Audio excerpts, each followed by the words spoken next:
Hi everyone, welcome back to the channel, and hi if you're new here, I'm Jade and it is time for the April wrap up. As usual, I've read quite a good mix of books this month and overall a pretty good level of books. But I will say, I think maybe I've gone back to being a little bit more fantasy heavy this month, I think because of new releases and stuff, but it's all super exciting. So let's just get on and let me share with you what I read. Also, I'm sorry if the lighting isn't great. I actually filmed this during when it was like much more daylight hours and then realized that my microphone hadn't been switched on. So this is take two. So I started off April very strong with an ARC read of mine, which is called Beneath the Burning Throne by Robyn Jones. So I was on the ARC team for this book, and then Robyn Jones kindly gifted a couple of us through just like a sort of competition thing, an actual physical copy of the ARC, which is signed, which is really nice of her. Let me find the right page. So yeah, I have a little signed copy of the ARC, which is really cool because I really loved it. I actually read this on my Kindle because I got that first and I had to wait a little while for this to arrive, but I thought I would show you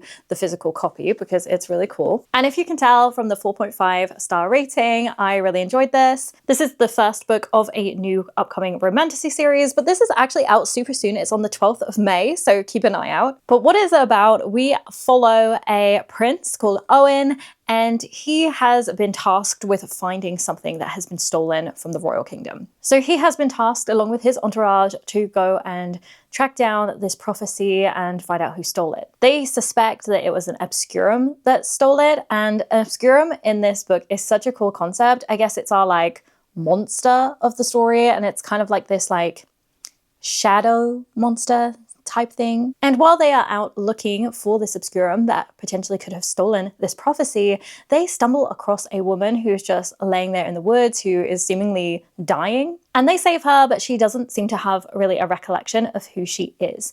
And so a lot of the book is about discovery of her and herself and her past and, you know, all of that good stuff. So I can't say too much more without giving too much of the story away. But essentially, they rescue her and they take her on their journey while they're trying to solve this prophecy mystery. And meanwhile, the king seems very bothered about this prophecy going missing. And he's also known as being a little brutal as a king. And you can definitely tell he's very feared. But yeah, I feel like that's all I can really say without giving too much of the story away, because I don't want to like obviously give away the entire plot, but I think this is a really good start to a new romantasy series. I do love to support, you know, indie authors in their quest to get their books published. So yeah, I would say go pick this one up. If you're wondering why I didn't give it 5 stars versus 4.5, it's a very minor thing. It's definitely like a personal preference, but for me, some of the trust between the characters was too easy. There is a lot of reason characters shouldn't trust each other in this book, and I just feel like when they did give their trust, it just was a little bit too easy. And I think the romance for me was maybe a little too sudden. But overall, ultimately, I enjoyed it. I think the idea of the obscurum is really interesting, and I'm really looking forward to book 2. Like, I can't wait for book 2. So yeah, I highly recommend this romantasy series. Then the second book I picked up was the one I have probably been most excited for this year, or definitely one of maybe 2 or 3 that I have been most excited for this year. And that's Rites of the Starling by Devney, which, for those that don't know, it's the second book after Shield of Sparrows, which went pretty viral last year, I would say. And I loved Shield of Sparrows. I absolutely loved it. So I couldn't wait to get my hands on this, and it didn't disappoint. Obviously, I can't say too much about the plot because it is a second book in a series. I don't want to spoil it, but what I will say is just go read the series. It is so good, especially if you like a slow burn with the romance and everything. I think some people found it a little bit too slow in the last one, and that's the main criticism that I've seen of it. It's just that the romance was just too much like yarning and not building, and like desire and flirting rather than actually being something. However, for me, I just enjoy that. But what I will say about this book, because it won't give anything away, is that we do get a lot of new characters in this book. And I was a little apprehensive of that at first because we get their point of view.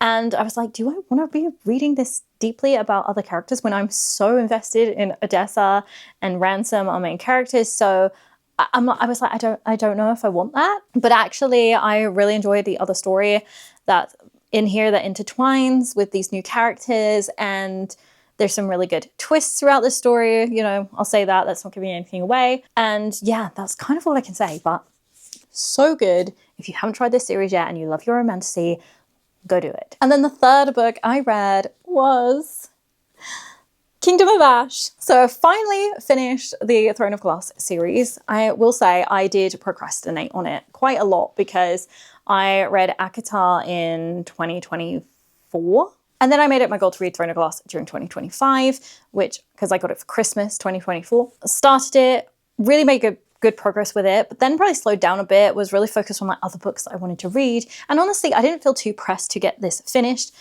A, because at the time, Sarah J. Maas hadn't, announced anything else, and people have been waiting for books from her for ages, so I was like, there is no need to rush this. And B, a part of me is like, this is such an epic series that I was like flying my way through it first. I was like, I just want to like soak it in and just like, yeah, I kind of put off in the end because I didn't want it to finish. So being the 8th book in a series, I really can't talk about the plot of this one, but I will say I overall liked how it wrapped up. I gave it a 5-star. I do have a little bit of a qualm with the ending, which obviously I can't talk about, but there is something that I'm like, maybe I would have just liked if she'd have done this thing that I can't say. But if you've read it and you'd like to know, please message me on my socials and I can talk to you about it. But I still gave it 5 stars because ultimately it's a great book. It kept me hooked. Like if a book this chunky can keep me hooked, it's a good book, And overall, I really love the series. It's a little bit more towards YA than ACOTAR was in terms of like sexual stuff. But I will say there are some like gruesome things in here. So I know it often gets marketed as a YA series. I don't really know if I'd class it as that. But again, if you enjoy your romances, definitely give this a read. Sarah J. Maas obviously started writing this quite a long time ago, and I'm sure she took influence from like lots of other books. But really, if you read this series, you can see how many modern romantasy series have taken things from this particular series. And not in a bad way, not in like so much they're copying, but you can definitely see the influence. And I think that's quite cool. So yeah, if you haven't read Throne of Glass yet and it's something that interests you, go and do it. So as you can see, I had quite a heavy start into the month with some just like quite deep fantasy novels. So I was like, I need something a little bit lighter, just like a little bit of a rest, a little bit of a break, a bit of a change. So I actually ended up picking up a Frieda McFadden novella, which was this one, which is The Widow's Husband's Secret. Now it's called a satirical novella, and I did wonder if that meant it was just going to feel very different to Frieda McFadden's usual sort of like thriller style. And I have read 2 of her novellas before. I've read the one in Part of the Housemaid. Honestly, I really disliked that one. But I did read The Gift, her Christmas one, and I thought that was really, really good and really sort of like hooked me in. This one's a little bit longer than The Gift was. So I'd say this one has a bit more of a full story, but this one is a very, very, very, very different vibe. So I think it's really good that it includes a satirical novella in the title because it is definitely very different. And yes, it is a thriller. So ultimately, we follow this woman whose husband has just passed away. We find out he was abusive and yeah, he's just passed away, but she keeps seeing him everywhere. So of course, it kind of goes into the thriller genre in the fact that she keeps seeing a dead guy everywhere. However, beyond that, it really doesn't feel like a thriller at all. It's got a little bit of everything in it, but ultimately, I do think it really like leans into comedy. It had some really clever things in there. It really lent on some like viral things. So the whole dress where it was like blue or black or white or gold, that's part of the story, which is quite humorous. But it does ultimately have some very dark undertones in this story. So yes, I'm saying it's humorous, but it's definitely like dark comedy, okay? And also something I liked is she also talks a little bit about tropes and books and almost ridicules herself as a writer, which I think's great. I love that she doesn't take herself too seriously, so I really like that aspect of it. But honestly, I can't say too much more because it is a short story, so if I say too much of the plot, it just gives everything away. But I think if you want something a little bit different, just to break up your reading, I think this is a really good choice. I ultimately had really good fun with it. The only reason I'm giving it like 3.75 is because I guess sometimes the satire was a bit too much for me. Like, I think satires are more effective if they sort of hone in on one subject. And this was just like picking things from everywhere and it was a little all over the place. And therefore, just certain moments I was like rolling my eyes a little bit and being like, okay, this is too much. Like I was a bit beyond the humor at that point. I was just like, okay, like it's a little annoying. But honestly, I did have a really good time with it. It was really fun. It was great to break things up with. So I still totally recommend people read this. I think it's great to just see like something slightly different from Frieda McFadden. Then next, I moved on to a romance, you know, to keep it a little bit softer from like the romantasies I've been reading. Because I will say, although, you know, romances aren't always heavy, but especially, you know, the ones that were continuing a series, that feels quite heavy at that point. It's a little bit, it isn't fully epic fantasy realm, but it, you know, it goes towards that. So yeah, I fancied just like reading a romance. I'd picked this up on my birthday book shopping haul. So if you didn't see that, that's when I picked it up, was for my birthday. And I just really wanted to read this. I always have a good time with Abby Jimenez. Like, even if it's not like my favorite book of hers, I haven't read one and been like, I'm bored, I hate this. So I just feel safe picking up her books. So I knew I had to give this one a try. This is the second part to her other book, Say You'll Remember Me, but how she writes, they're kind of like interconnected standalone. So you don't have to read the first one to read this for it to make sense. Usually it's just like brief mentions of characters that come back, and a lot of her series are like this. Now, what I will say is Say You'll Remember Me, I didn't enjoy as much as other books of hers that I had read. I just found the story a little bit unbelievable and lackluster, but it had a very good sort of like family trope and sort of exploring family dynamics. So I still was hoping I'd really like this one, but I wasn't sure if I'd end up liking it as much as like other books of hers. I ended up giving this a 4 star, so I did enjoy it, but ultimately this one's a dual point of view, which often Abby Jimenez's books are, and we follow Larissa and Chris. Now, Larissa is a girl that we find out had left a concert one night, needed a ride home, and had got offered a ride by 2 different guys. These guys are friends though, so ultimately, you know, she's gonna come across both at some point, whatever one she chooses. And she ended up choosing a guy called Mike, and they're now in a relationship at the beginning of this book. And then Chris is the friend who had also offered her a ride home, but she'd obviously turned him down. So it was almost like her choosing her romantic path, I guess. And then ultimately in this book, it is about her relationship with Mike. It kind of shows that Mike's struggling with things and maybe isn't the best boyfriend. And Chris ends up kind of taking care of Larissa a lot. It starts because Mike kind of puts on him to do so, and then it sort of grows from there because Chris starts catching feelings. Now, I've got to say, I'm not usually a huge like love triangle fan unless I feel like it can be done really organically with how it comes about. So like, you know, if someone thought someone was dead and they come back, and like there's like reasons why it happens, I guess, more than just like cringy, almost cheating kind of vibes. I will say the love triangle actually didn't bother me in this as much as I thought. I thought I'd find it a lot more uncomfortable, but actually I did sort of see how it happened and where it came from, because it did sort of come from a friendship and also rescuing of a cute little puppy, which is part of the storyline. So I didn't actually find that too bad. The only reason I'm giving it 4 stars and not any higher, still obviously really enjoyed it, but the reason I can't give it any higher is honestly, Chris was maybe like a little too perfect for me. You might be like, how can a guy be too perfect? But I think he can, because it almost, like the level of care he was giving someone that isn't his girlfriend was maybe just a little on the creepy side as a result. Like, I kind of think deep down, even though I quite enjoyed reading it and he comes across well on the page, I think deep down, if like someone did that to me in real life, you know, and someone was being overly nice to me, like my husband's friend, I'd find it a little odd and I'd be a little freaked out. So I think, you know, that's where it just crosses the line a little bit for me. I do think a little bit, it's like, oh, like, yeah, I don't know. It almost comes across with him like a little on the side of controlling versus caring, which is a little bit of a red flag, you know? But I don't think it's supposed to come across that way. And overall, he does come across really sweet. It's only like 1 or 2 moments that made me feel a bit, ugh.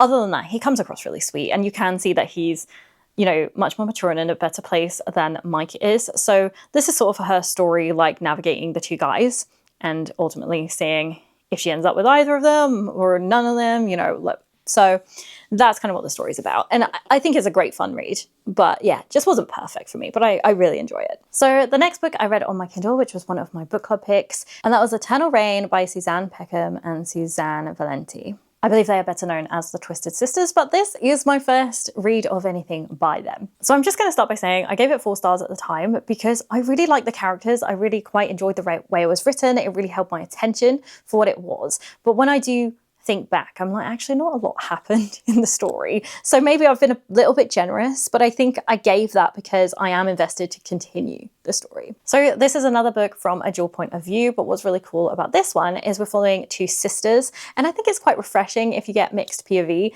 getting people that aren't always the love interests as our main points of view.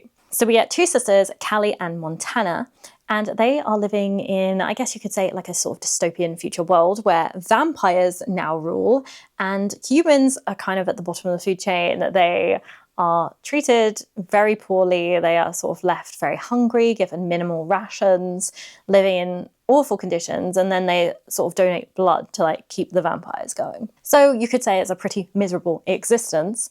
And ultimately, Callie, Montana, and her father are there. They're struggling, and they do this sort of blood test.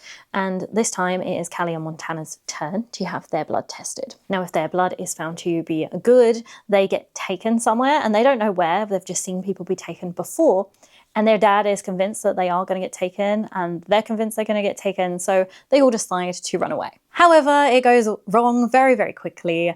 They're apprehended, and Montana and her father are captured. But Callie manages to escape with the help of some rugged stranger that she happens to come across on the outside of their little sort of area. And then the story ultimately is following Montana being captured and her point of view there. And then we're following Callie, who is on the outside, who has managed to escape. And she is with this rugged stranger, as I mentioned, who has come back from the past and is, I guess, maybe their only hope to sort of overthrow vampires. And that's the general gist of the story. Not a lot more progresses. It's just kind of what they're doing in their own situations. So honestly, I don't feel there's much more of the plot I could explain, but obviously I don't want to spoil the little bits that are sort of there and to come. And like I said, I am really invested in this story and the characters, so I am going to continue, but it's just not a lot happens in the first book. And I do have two main qualms with it, which is why I couldn't rate it above 4-star anyway. The first one is just the language that this rugged, handsome individual that's turned up from the past uses, mainly because he speaks really, really modern, and it just doesn't seem right. It takes me out of that immersiveness because I know that he's, you know, years and years old, and I'm like, how is he using kind of like rude profanities that I just know wouldn't have been around then, and it makes no sense, okay? And then my second issue is that the plot doesn't have a lot that goes on. So like usually I find when a book is like the first in a romantasy series, something big happens in the storyline, and that sort of either gets resolved or partially resolved before we move into book 2. For example, there'll be a big battle at the end and they win their first battle, maybe someone dies, whatever, but like generally they're going to have some kind of success. There's some kind of mini conclusion within a bigger story. This doesn't really have that because there isn't that much plot, so there's nothing like massive to hone in on. So it just feels like when the story ends that we've just been cut in the middle of a story. And I'm like, okay, like, where's the next part? Which, yes, you want to desire the second book, but I feel like you usually feel like you have some kind of closure, like on a little section of the story, but you don't get that here. So they're my two main issues with it. But, as I said, really enjoyed it, very invested in the characters, so I am going to continue. And one strange thing, I guess, is that it is a romantasy series, but there isn't a lot of romance in this first book either. There is hints of it, there is, you know, the start of some sparks maybe, but there is nothing really that romance heavy in this. So to be marketed as a romantasy for the first book is maybe a little unusual, but I kind of like it. It's kind of refreshing because I can see that this is going to be sort of a slow burn type thing. And I like a slow burn, as I said. So for me, I think it works well, but I think some people might be shocked that there isn't that much in there considering it's marketed as a romantasy. But like I said, I'm going to continue. I'm invested in the characters. And I think the whole concept of this whole like vampire futuristic world is very interesting, and there are things that happen in the book a little bit with the storyline which are very interesting in that realm that I can't talk about because I would give a lot of the plot away. So I'd say go read it if you like your vampire novels, because this has definitely some interesting potential, but just judging by the first book I can't really say whether, you know, the whole series is going to be worth it or not. Then I moved on to The Secret Life of Bees, which is one my TBR jar chose. This is kind of my literary fiction novel of the month, and I actually surprisingly really enjoyed this. I wasn't really sure what to expect. I knew it was quite a big movie, but I didn't know a lot about it. It is one that I got gifted by someone because it's their favourite book, and yeah, I kind of went into this with no expectation, just not really knowing anything. So we follow Lily, who is a white girl who has an abusive father, and then she has sort of this black, I guess, sort of employee of their house, Rosaline, who she's sort of friends with, living with her, and they both decide to run away. So it is the 1960s, it's a very racist time, so race plays a huge, huge factor in this story, because this is where, you know, it started to, you know, be the end of segregation and stuff. But it took a long time for people to adapt to, you know, living with people of different colours. I think as a modern reader, that can be really hard to imagine. Like, I have had people of all different races in my classes, like, for as long as I can remember and things like that, and just raise it being completely normal. So to think of a time where that wasn't normal, you know, it's very eye-opening when you read these kind of books. And the funny thing is, it isn't even that far in the past, you know, like my parents were born around when this was set. But as I said, Lily and Rosalind decide to run away. Lily's obviously trying to escape her father, and Rosalind gets in trouble with the law, mainly because of her skin colour.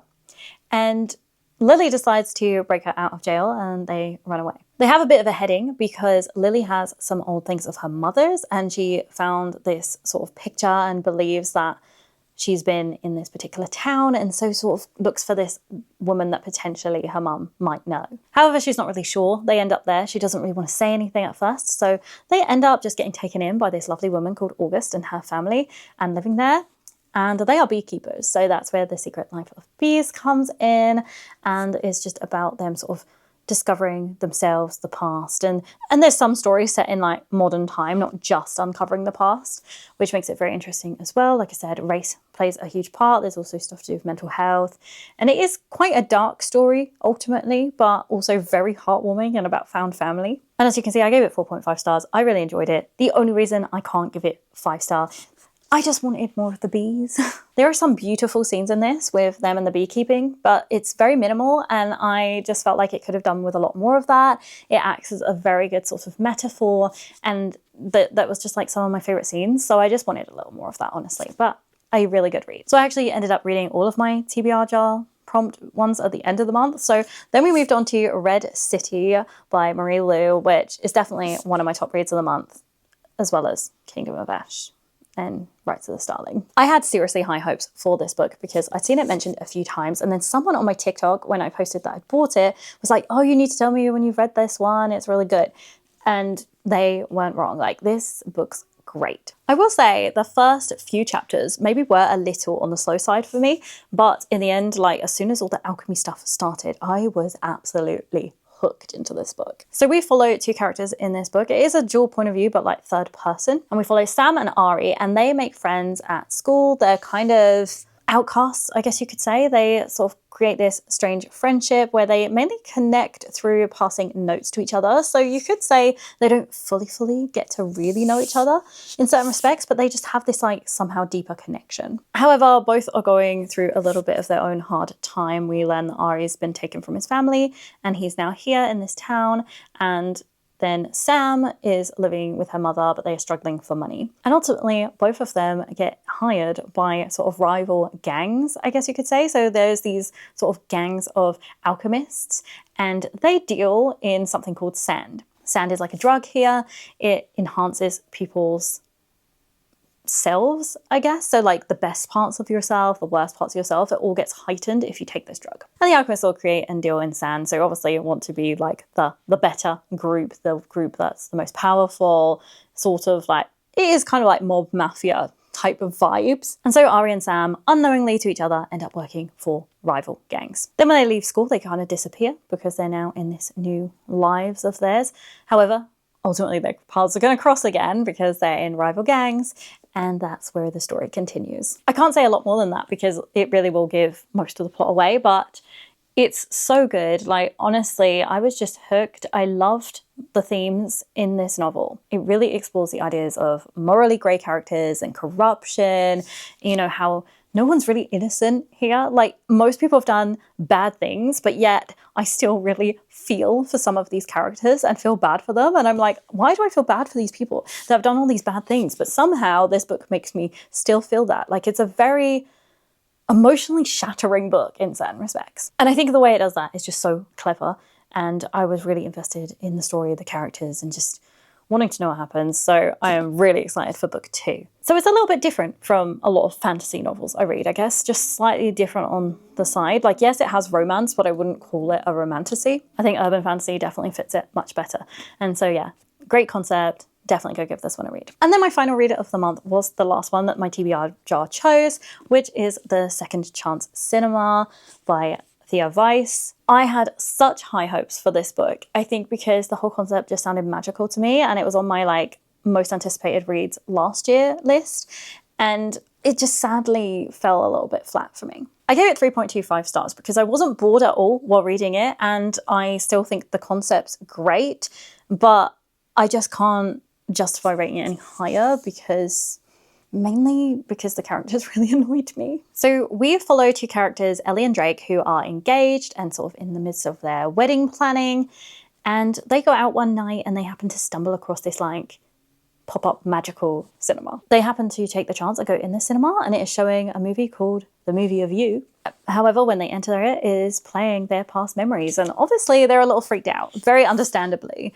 And, you know, they want to leave, and then they start talking about things. And I think the whole way it starts in that sense is very good. And then the story is about them returning to the cinema on and off and like learning more memories and sort of revealing secrets about each other. And I guess the story is about how your past can affect your present and how much it sort of shapes you as a person and if you deal with your past and things like that. So like I said, the concept's great, but what I didn't like was the characters just ended up frustrating me because I just kind of found a lot of their reactions childish. Like understandably, there's a lot about each other's past lives they don't know. Like no one knows everything, every single detail about their partner's past, especially probably when it comes to like relationships and things. Like I am not going to sit there and quiz my husband so deeply on his ex-girlfriends that I know everything about them. You know, that's just not normal. And they really take offense to certain things that they find out about each other here. Like they seem to get really, really affected by it. And I just feel like, yes, I get why it affects someone. Like when you find out things about your partner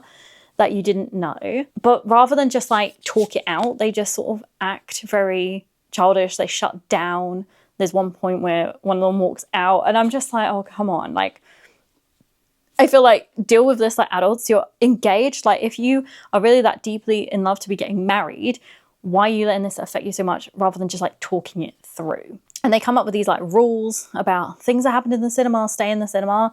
And I just think it kind of really detracts from the story because I just feel like a lot of the time I'm questioning like, why are you guys even together?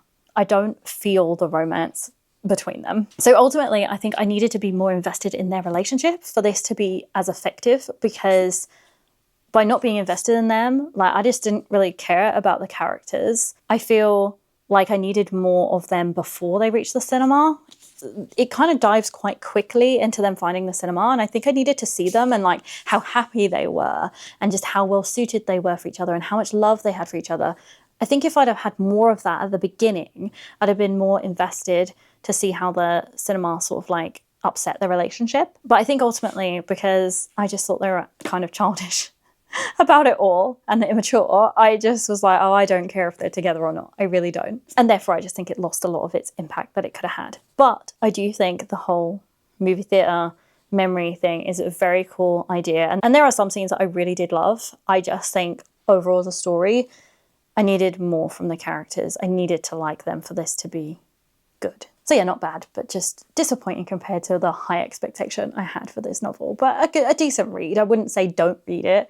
I just say lower your expectations a little bit. But anyway, that is all 9 books that I read for the month of April. As you can see, overall, a pretty good month. It was just that last one that really ended up disappointing me a little bit, but I feel like I had a good range and I generally liked everything I read, and I've got some exciting reads coming up for next month. So please stick around, subscribe, stay with me and see what I read next month. And yeah, I will see you again real soon. Bye.